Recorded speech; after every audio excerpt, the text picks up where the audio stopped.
Hola, ¿qué tal? Muy buenas tardes. Soy Ángel Ribó con Intao Televisión. Como sabéis, soy un consultor global, orador público y cofundador y presidente de la Fundación Niños Sabios. Y estamos nuevamente en el día de hoy aquí en Intao Televisión con Julio Maximilian Arro, que él, como sabéis, pues es co-gerente general de Intao Televisión y de Intao Corporación. ¿Qué tal, Julio? ¿Cómo estás?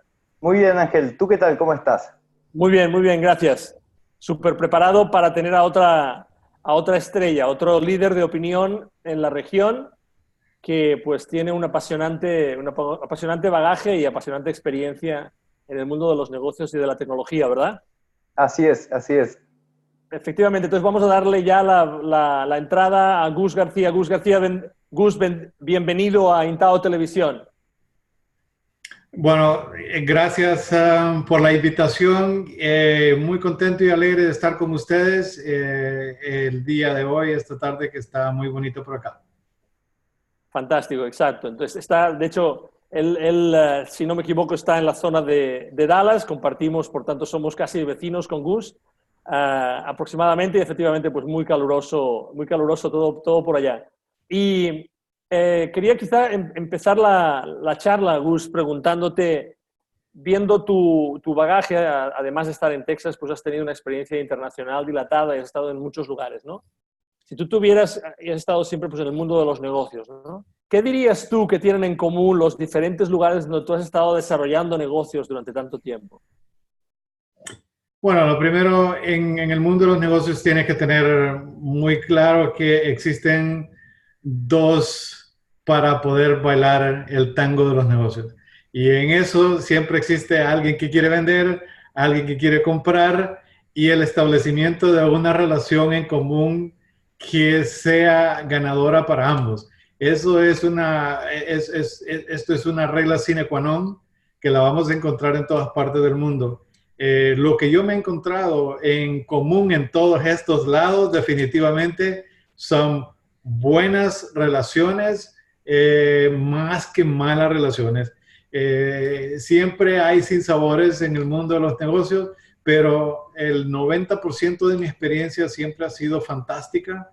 Por muchos años he mantenido amistades que cuando yo empecé en el mundo de la informática, eso hace muchos años. Todavía hoy en día tengo amigos que nos reímos de postear algo en Instagram o en Facebook. Son todavía mis amigos, ya no hacemos negocios, pero siguen siendo mis amigos. Y eso es lo que yo valoro más en el mundo de los negocios.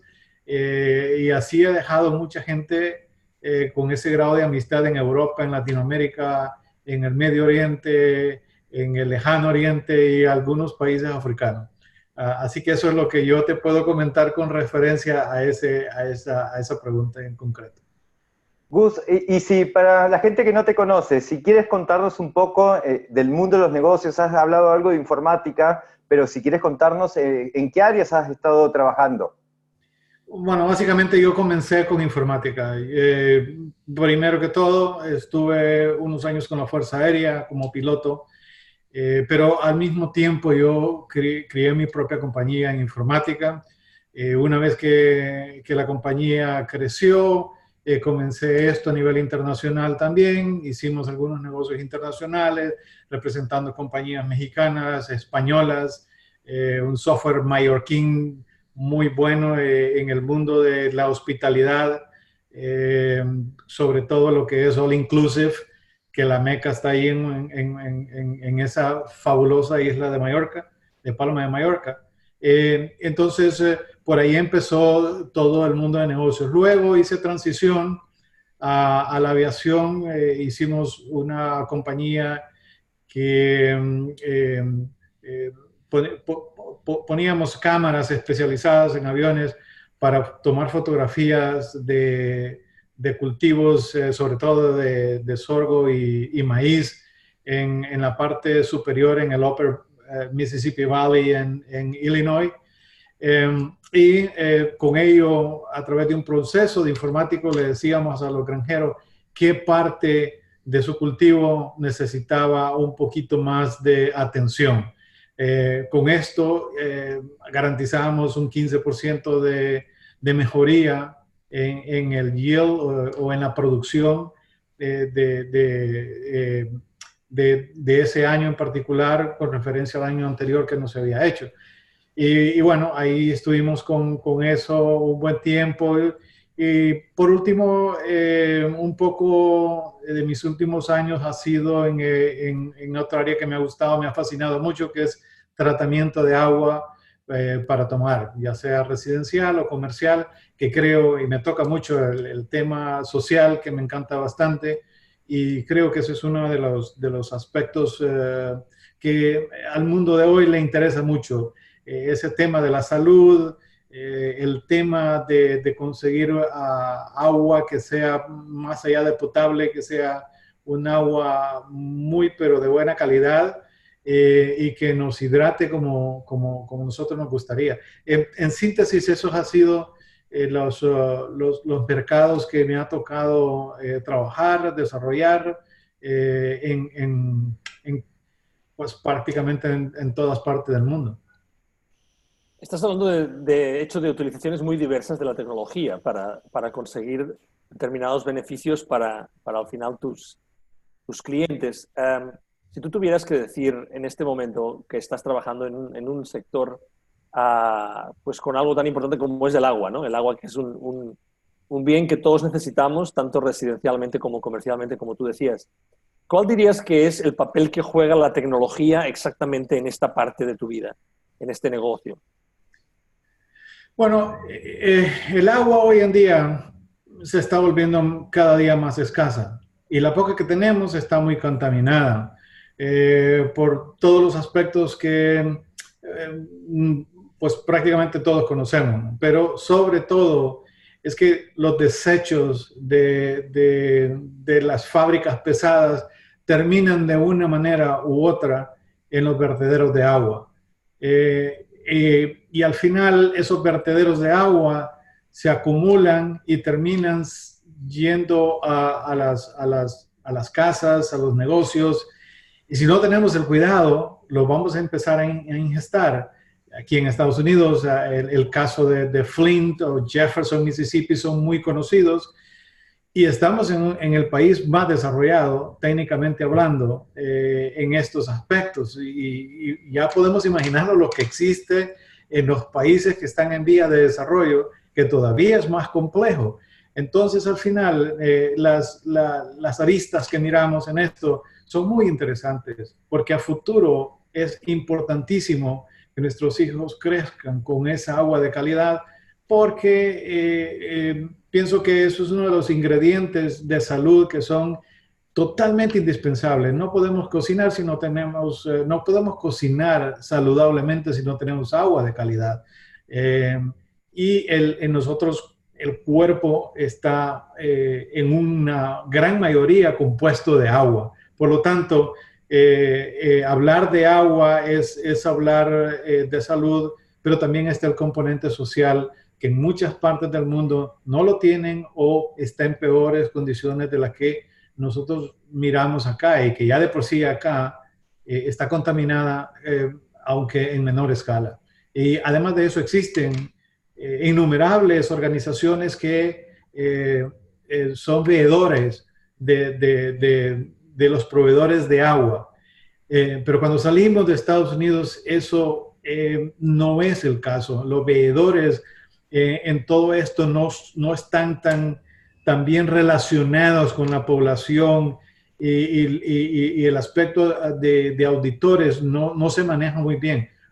Por lo tanto, es muy interesante el tema de agua, y conforme a la tecnología, pues sí, ahora mismo tenemos mucha tecnología nueva, membranas que son muy interesantes, con un grado de filtración a nivel de casas de 0.5 micrones, que nos garantiza que por lo general el agua va a estar bastante saludable. O sea que la tecnología sí le existe, falta que la producción sea más, y que a medida que eso vaya aumentando, pues entonces se reduzca el precio.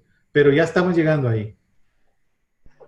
es muy interesante, digamos, cómo hasta incluso, digamos, interpreto que todo lo que has descrito son esos proyectos de triple impacto, digamos, donde está la pata social, económica, y, digamos, tecnológica. Es muy importante eso. ¿Cómo ves en los próximos 5 o 10 años que la humanidad va a estar afrontando este dilema del agua, digamos? Porque hoy en día parece como que hay una crisis respecto a los recursos de agua que son agua dulce y que sea, digamos, no contaminada, porque, digamos, es para el consumo humano, pero también para los cultivos, que los cultivos se riegan con agua y que después esos cultivos el humano consume, digamos, y si está contaminado el cultivo, al final del día estás consumiendo producto contaminado. Pero, sin embargo, hay otras, como tú has dicho, digamos, hay varias puntas de avances tecnológicos entre el filtrado, también plantas, o sea, pues hoy en día se habla de reservorios de agua dulce cuando, digamos, uno tiene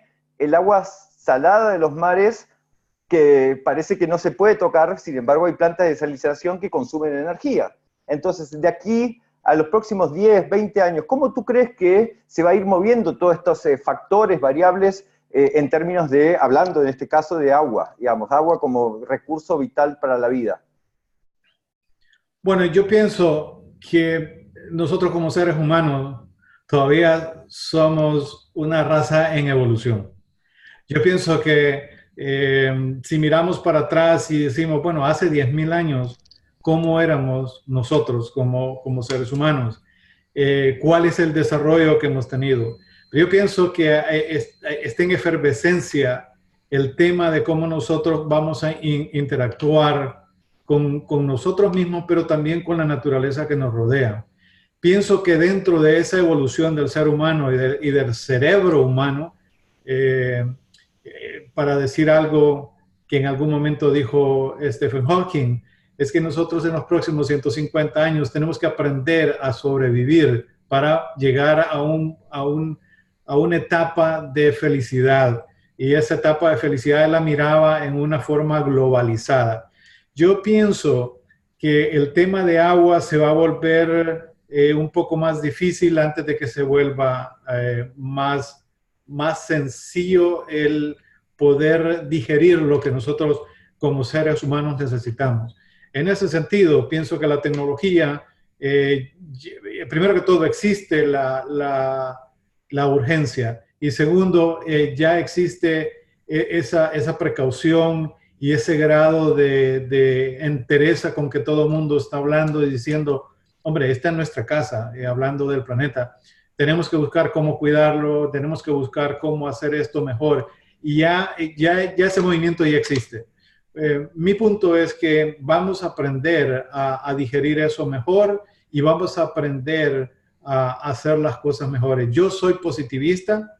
Yo creo que no hemos visto lo peor, pero también siento que nosotros como seres humanos tenemos la capacidad de evolucionar, como ya lo hemos demostrado antes, y de cambiar el futuro. Yo así lo creo y no me voy a cansar de pensar de esa manera. Creo que todos debemos de estar enfocados en ver lo malo de ahora, pero también en ver que existen tecnología, que existen los cerebros necesarios para darle vuelta a eso, y con las tecnologías como por ejemplo utilización menos de fósiles, de los combustibles fósiles, más en energía renovable. Yo pienso que el tema de agua va por ese camino también. Ya lo hemos hecho. Para que la gente entienda este tema, en la estación espacial se consume agua, se recicla el agua. Entonces yo pienso que de esa manera también nosotros tenemos que aprender a hacerlo acá en la Tierra. Claro, esa tecnología es muy cara, pero a medida que vaya avanzando, como lo decía anteriormente, la tecnología va a ir abaratándose y vamos a ir mejorando esos factores. Pero yo sí pienso de que esto es un factor que vamos a aprender a darle la altura que se merece y a medida que esa prioridad suba, vamos a aprender a hacer las cosas mejor. Hay algo que compartimos los tres y que es que los tres en algún momento de nuestra vida o actualmente estamos en iniciativas de desarrollo de negocio. Eso quiere decir que estamos en contacto con personas que todos los días tienen retos que quieren resolver. y nosotros intentamos resolverlos. Y los intentamos resolver, como tú muy bien describías en el principio, Gus, relacionándonos con ellos, estableciendo relaciones de confianza con estas personas. Vamos a bajar, si me permites, un nivel y vamos a ver específicamente en el sector en el que estás trabajando hoy. Cuando tú estés hablando con tus clientes o las compañías o las personas con las que vas a servir, ¿cuál dirías que es el reto número uno que afrontan y que vosotros en vuestra empresa, en vuestro sector, estáis continuamente intentando resolver para esas empresas y para esas personas? Yo veo los negocios desde el punto de vista de relaciones. Para mí lo más grande de los negocios es cuando tú haces negocios que son buenos, son con esa premisa de ganar, ganar, ganar para todos los involucrados. Nosotros que estamos en el aspecto de negocio a negocio o B2B, business to business, pienso que también al final existe el consumidor que va a digerir esto, ¿no? Entonces, si toda la cadena de producción, de intermediarios y de consumidores finales tienen son parte de esa línea de ganar, ganar, ganar, yo pienso que todos vamos a estar bien. En mi criterio, lo que más aprecio son dos factores. El primero es el factor de la relación, que me encanta muchísimo. De nuevo, repito, he tenido muchas amistades generadas y qué bonito es cuando uno hace negocios. Mucha gente dice, bueno, en amistad no se hace negocios. Yo digo, no, eso es mentira. Yo he hecho muy buenos negocios y si somos amigos, hombre, es que hay que entender que todo el mundo tiene que ganar algo, ¿no? Hay que ser justos. Pero bueno, la maximización de los recursos y la maximización de tus ganancias siempre debe ser un objetivo y eso no se puede descartar en los negocios. Así que por lo tanto, todas las partes deben de estar involucradas en mirar lo mejor para su propio negocio. Pero eso no quiere decir que no podamos hacer negocios con excelencia, con buena calidad. Ese es el primer factor. Y el segundo es en el producto mismo. ¿Qué tipo de producto estamos generando? ¿Tiene la relación esa sensibilidad cultural, que también es parte de la misma relación? Porque en países muy pequeños, por decir algo que viene a mis orígenes, Centroamérica, si pasamos de un país tan pequeño a otro país tan pequeño, son muy pequeños los países y sin embargo el idioma cambia, no en decir ya no se habla castellano, sino en la forma como lo utilizamos. Las comidas cambian. Entonces toda esa diversidad de cultura se ven al final involucrados en los productos que vendemos, cómo lo vendemos, a quién se lo vendemos. Y eso es lo bonito de hacer negocios internacionales, que involucran todas esas partes. Cuando nosotros recibimos esa sensibilidad cultural con quien nosotros hacemos negocios, hombre, es que estos negocios son fabulosos, bonitos y es una carrera muy interesante. A mí me agrada mucho hacer eso. Sí, es muy cierto lo que dices, aparte, digamos, el concepto de relaciones a largo plazo. Eso, digamos, es un tema, digamos, hacer negocios y que los negocios sean de relaciones que duren, digamos, significan que son beneficiosos para ambas partes, ¿verdad? Eso es clave y hasta incluso nosotros como organización siempre lo compartimos y tenemos una experiencia de más de 15 años justamente con clientes y cuentas que duran en los años y hasta incluso, digamos, cuando tú mencionabas que uno vuelve amistades, ciertas relaciones, a nosotros nos pasa muy, muy seguido. Sin embargo, digamos, has mencionado un punto muy importante que cuando uno intenta, digamos, trascender más allá de las fronteras, se choca con las diferencias culturales que hay en distintos mercados. ¿Cómo una organización puede enfocarse o desafiar esas diferencias culturales para poder ser exitosos al momento de ingresar a un nuevo mercado, en un nuevo país? Tú lo has mencionado, digamos, hasta incluso regiones son diferentes, pero estoy hablando de repente entre países. ¿Cómo una organización puede, digamos, enfocarse y atacar ese desafío? Bueno, yo creo que ese es un enunciado muy viejo. Eso de ser una empresa global, pero que actúa localmente. Entonces, cuando hablas de distribución a nivel mundial, esa sensibilidad cultural la tienes que tener tú de frente con quienes son tus distribuidores. Pero la carga general, yo en particular, así lo pienso, es que dejo una buena porción de la comercialización a mis distribuidores. Porque yo pienso que el distribuidor conoce mejor el mercado local, conoce mejor la idiosincrasia la forma de compra, la cultura de cómo se compra en los diferentes países. No solamente por el entorno cultural que cuando hablo de ello, digo, la cultura la forma el Estado por sí, por decirlo así. Entonces, en algunos países, esa sensibilidad pasa por los mecanismos que el Estado ya ha proveído. Y entonces, por decir una cosa, los impuestos que se pueden pagar en un país no se pagan en el otro.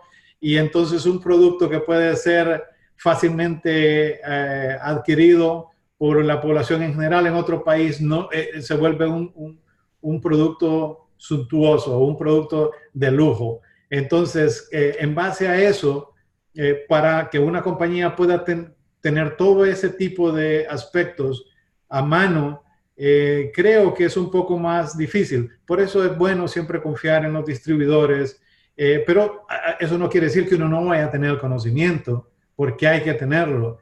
Si se tiene el conocimiento en la parte que se encarga en todas las compañías de ver por todos esos negocios, para eso existe un director de ventas internacionales, para eso existe un equipo, y ese equipo debe estar muy claro de que esos aspectos se deben de manejar, porque después entonces se entiende más la otra parte, se entiende mejor la distribución. Así veo yo la cultura. Y después hay otros aspectos que tienen que ver con aspectos religiosos, por ejemplo, políticos y económicos, que forman parte de la cultura, que en distribución a nivel global no se pueden dejar a un lado, ni se pueden dejar de ver. Son cosas muy importantes y tenemos que siempre estar bien sabidos de ello. Según tu experiencia, Gus, el mercado, la industria de los, digamos, de los equipos, de la infraestructura de tratamiento de agua en el nicho en el que tú estás trabajando hoy en día, ¿cuál sería el reto más importante que tiene planteado esa industria? Bueno, la pérdida de los cauces originarios del agua. Por ejemplo, en África, además de la contaminación de los vertientes. Por ejemplo, nosotros todavía no hemos visto o no es totalmente público cómo las vertientes se contaminan. Pero cuando miramos todos los desechos químicos que hay, ahora existen incluso compañías que se dedican a poder desechar todos esos fármacos que dejamos nosotros por atrás, ¿no? Si las medicinas que tomamos, etcétera, etcétera. Eso un día van a los cestos de basura y van a un lugar donde se deshacen de ellos. Pero en alguna medida todo eso empieza a bajar, pasa las calizas, llegan al fondo de ciertos vertederos de agua que al final vienen a donde estamos nosotros. Cierto, tienen un tratamiento de agua, uno de los tratamientos de agua más eficientes, pues se hace con químicos, y esos químicos también, si no son eficientemente utilizados, nos van a terminar afectando a nosotros. A tal grado que mucha gente, los peores doctores dicen, digo, no los peores doctores, sino que los doctores en los peores de los casos dicen, hombre, esto nos puede llevar a causar problemas letales al ser humano. Entonces, yo pienso que por ahí vienen los problemas más graves. Es cómo las vertientes están siendo contaminadas y que otras vertientes se están secando. Entonces, hay que tener una clara foto de lo que el ambiente, cómo el ambiente debe ser protegido. Wow, muy interesante. Y una pregunta, digamos, adicional.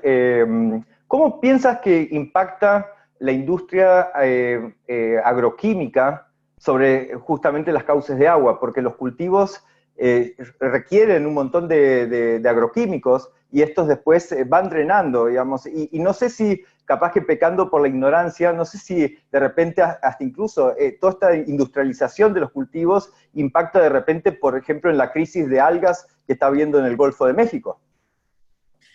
Bueno, los químicos, aunque no lo queramos, en alguna forma o medida, es un mal necesario. Si no los utilizamos, entonces dejamos de producir, y si no producimos, hombre, seguro que vamos a tener hambre. Y en algunos países más que en otros. Yo creo que es bien claro lo que ha pasado en África por muchos años, y de por ahí que no nos podemos deshacer de todo eso. Ahora, existe toda una metodología, y creo que por ahí viene el tema de los orgánicos, que ustedes ahora ven que es también una ola bien grande que está empezando a pasar. Aquí en Estados Unidos hay supermercados que se dedican solamente a vender productos que han sido cosechados orgánicamente o con control orgánico. Entonces, yo pienso que no nos podemos deshacer de eso. Ahora, ¿cómo vamos a controlar el agua que va a esos vertientes? Pues sí, tenemos que utilizar alguna forma de filtración de agua. Y en ese tema de filtración de agua, entre más rápido lo empecemos a adoptar, mejor. Porque quienes pagan la cuota más alta en todo esto son los niños. Porque el niño va, toma el agua y ya, va para adentro. Y en casos, por ejemplo, como el de Flint en Michigan, se ha mirado que había plomo en esos pequeños de hasta 500 veces más de lo normal. Con ese grado, tal vez no es bonito ponerlo de esa manera, pero para que la gente entienda qué tan difícil es este tema y que debemos de ponerle atención. Por ejemplo, esos niños jamás van a poder estudiar como estudian otros niños que no tienen ese nivel de plomo en el cuerpo. Entonces, por eso es que es importante tener algún grado de, algún mecanismo de filtración de agua en la casa. Al fin y al cabo estamos hablando de químicos, estamos hablando de casos que pues, ha habido municipios o zonas o condados que han optado por quizá no ser suficientemente escrupulosos en sus controles, y al final eso tiene que ver con la rentabilidad, ¿no? Con la rentabilidad. Y eso me sirve para justamente compartir la experiencia de Intao Corporación en los últimos 15 años, ayudando a organizaciones del sector alimentación, del sector entretenimiento, del sector financiero, justamente a encontrar en esas organizaciones áreas de rentabilidad que están latentes, pero que no están visibles. ¿Cómo se consigue estar en el mercado durante tantos años consistentemente ayudando a organizaciones a descubrir áreas latentes de rentabilidad adicional, Julio? Mira, Ángel, es difícil, digamos, de repente responder esta pregunta veniendo de un tema un poco sensible como el que mencionaba Gus. Pero, sin embargo, acá me gustaría mencionar el descubrimiento de la rentabilidad sustentable. Digamos, acá, digamos, hago mención a lo que decía, digamos, anteriormente de las relaciones duraderas. Digamos, hay rentabilidades que son a corto plazo, que tú dices, bueno, ok, voy a sacar en el próximo periodo fiscal tanto porcentaje, pero digamos, eso significa estar matando a mi negocio, y sin embargo después es descubrir rentabilidades sustentables que tengan, digamos, justamente ese beneficio en todas las partes involucradas, y que sea, digamos, algo que se pueda proyectar a lo largo de los años, digamos. Entonces aquí, parte, por ejemplo, que Intao ayuda a las organizaciones es, de repente, descubrir esos nichos de mercado o esos negocios latentes que la organización no tiene conciencia que existen, digamos. Y esto es impresionante, la cantidad de información que está oculta o que no saben aprovechar las organizaciones y que la poseen, digamos. O sea, no es que estamos reinventando la rueda, simplemente es mostrarles que existen oportunidades de mejora muy evidentes en las organizaciones y que lamentablemente por la cuestión de los procesos diarios y rutinarios de las organizaciones no descubren justamente estas mejoras. A nivel latinoamericano, según tu experiencia, ¿cuál dirías que es el nivel de adopción tecnológica de las compañías y el interés que están poniendo por descubrir esas áreas que ya existen, pero que no están consiguiendo, digamos, que afloren y que, por tanto, consigan darle a sus accionistas mayores beneficios, ¿no? Es muy interesante y obviamente depende mucho de la industria. Hay industrias muy maduras que son bastante lentas en adoptar nuevas tecnologías, hay industrias un poco más dinámicas y que tienen que estar más a la vanguardia de las tecnologías. Por ejemplo, nosotros más de 15 años, nuestro fuerte es el sector financiero, y el sector financiero, digamos, tiene, digamos, ciertas organizaciones una capacidad de adoptar nuevas tecnologías que vale la pena, digamos, mencionar y que son, digamos, referentes en la región. Sin embargo, otras organizaciones en la misma industria, por cuestiones culturales, les cuesta adoptar nuevas tecnologías, digamos. Estoy hablando, y únicamente en el sector financiero, digamos. Y aquí, digamos, o sea, cabe destacar que si no adoptan nuevas tecnologías, quedan totalmente en disparidad de competencia con esas otras organizaciones que sí están incorporando y sabiendo aprovechar las nuevas herramientas que están apareciendo en el mercado, digamos, y que no son cosas de Silicon Valley, digamos, son cosas que cualquier organización puede adoptar y simplemente una cuestión cultural que a veces parece, digamos, que es el principal obstáculo por el cual una organización no está implementando esas tecnologías, ¿no? Y por eso nosotros creemos que el factor humano es fundamental para digamos, empezar esos proyectos de adopción tecnológico. Según tu experiencia, ¿por qué es tan difícil porque hablaba antes Gus, ¿no? Él empezó hace mucho tiempo como informático, con sistemas de información, etcétera. ¿Por qué dirías, Julio, que es tan crítico el hecho de que los usuarios no utilicen los sistemas de forma, ya no diré eficiente, sino continuada, ¿no? Y eso creo que también es algo que ha conseguido Intao hacer muy bien en el mercado, ¿no? Coachear a esos usuarios. ¿Por qué es tan importante el hecho de poder hacer un coaching personalizado a las personas que van a utilizar un sistema nuevo? Mira, digamos, cuesta mucho salir de la rutina, digamos. O sea, la mayoría de los integrantes de los equipos tienen una rutina establecida, digamos, tienen unos objetivos y esos se establecen y generan una rueda que es difícil de romper o mejorar, digamos. Entonces, aquí cualquier cosa que venga a afectar ese ciclo genera una resistencia al cambio muy natural y es casi instintiva del hombre, digamos. Entonces, aquí empezar un trabajo progresivo para enseñar y mostrar que lo que se está proponiendo es para mejorar lo que están haciendo, es un trabajo que no se logra, digamos, de un día para el otro, sino que es un proceso iterativo y progresivo y que, digamos, si se hace correctamente, logra, digamos, los beneficios para todas las partes, y como bien decía Gus, que no solo es hacer negocios de un solo lado, sino que todos se vean beneficiados por lo que se está haciendo. Y Gus, ¿tú crees que es posible con sistemas de tratamiento de agua, pongamos, no ya, digamos, residenciales, sino hablemos de comerciales, hablemos de, por ejemplo, por decir algo, ¿no?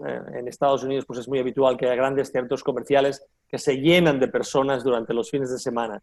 Pongamos, ¿es posible, mediante la utilización de sistemas de tratamiento de agua en esas áreas comerciales grandes, es posible, o cómo afectan esos sistemas de tratamiento de agua, cómo afectan a la rentabilidad de esas organizaciones, de esos centros comerciales? Bueno, a nivel de centros comerciales no es mucho. Recordemos que en la mayoría de centros comerciales, pues no necesariamente tienen que tener esa agua de calidad que sí requerimos en la casa o que requerimos en la fabricación o cuando estamos haciendo estos alimentos. Sí es importante que en los centros comerciales sí se tenga a nivel de comidas y sobre todo las comidas que se venden en el centro comercial. Ellos tienen que tener sistemas de filtración de agua sí o sí. Ahora, es bien baja. No existe una razón por la que alguien vaya a decir, esto va a afectar tanto mi negocio que mejor no lo hago. No, aquí en Estados Unidos y en la mayor parte de Europa, por no decir toda Europa, al menos de la parte que corresponde a la Unión, esos factores ya están resueltos. Todo el mundo tiene que tener alguna forma de filtración de agua y es parte del costo, pero ese costo tampoco afecta en gran medida el resultado de la ganancia, es decir, en una forma general. Now, debemos de estar bien conscientes de que una cosa es lo que tú ganas en manera global y otra cosa es después de los impuestos. Ya eso es otro tema muy aparte. Pero como resultado general no debería afectar mucho la rentabilidad.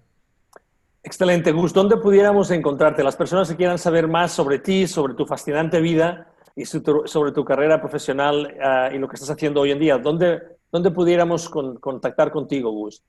Bueno, la mejor manera es LinkedIn, porque ese es el centro de todo el mundo profesional ahora. Estoy en LinkedIn como Gus García y está como linkedin.com pleca IN, pleca Gus M. García. De acuerdo. Julio, las personas que quieran saber más sobre lo que hemos estado comentando, sobre rentabilidad y sobre cómo ayudar a las personas a que adopten sistemas que finalmente tengan un impacto directo en la línea, en la cuenta de resultados de la compañía. ¿Cuál es la mejor forma de contactar contigo, Julio? Bueno, en coincidencia con Gus, LinkedIn, JM Arro, J. Maximilian Arro. También nos pueden visitar en la página web intao.com. Ahí pueden encontrar un montón de información. julio@intao.com también puede ser el email donde puedo recibir cualquier consulta que tengan al respecto.